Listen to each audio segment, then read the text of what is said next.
Let's bring this down to the literal headlines we are reading right now in our nation. We do not have to look far to see that a dark, brutal, and bloodthirsty spirit is operating in our land.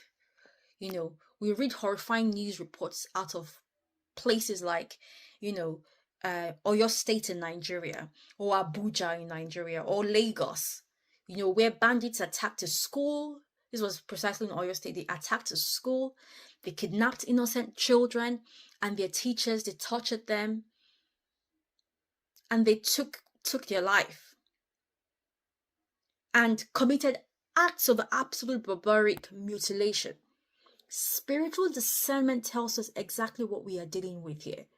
What we are witnessing in the physical realm is the literal manifestation of a demonic butcher spirit.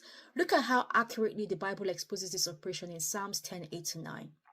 Let's open our Bibles to Psalms 10, 8 to 9. It says, "He sitteth in the lurking places of the villages. In the secret places doth he murder the innocent. His eyes are privately set against the poor. He lieth in wait secretly as a lion in his den. He lieth in wait to catch the poor. He doth catch the poor when he draweth him into his net." This is an ancient, wicked entity that views human life as nothing more than meat, a commodity to be traded, to be terrorized, and slaughtered for power and control. It inflicts hard iron-like cruelty and structural bondage on communities, targeting the vulnerable and trying to paralyze entire nations with fear. That's what it aims to do. But as people of God, we cannot afford to be fearful.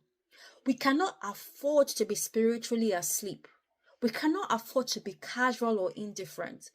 God has given us a strict mandate as watchmen, as recorded in Ezekiel 33:6. "But if the watchman see the sword come, and blow not the trumpet, and the people be not warned, if the sword come, and take any person from among them, he is taken away in his iniquity.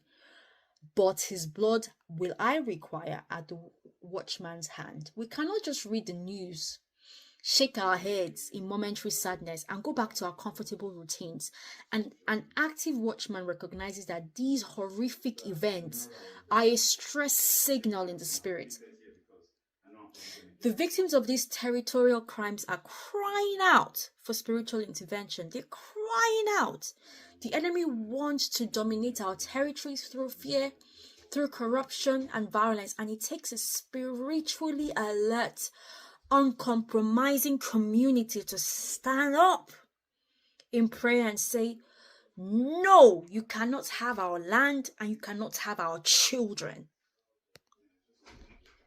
You cannot." So what is our message to the people today?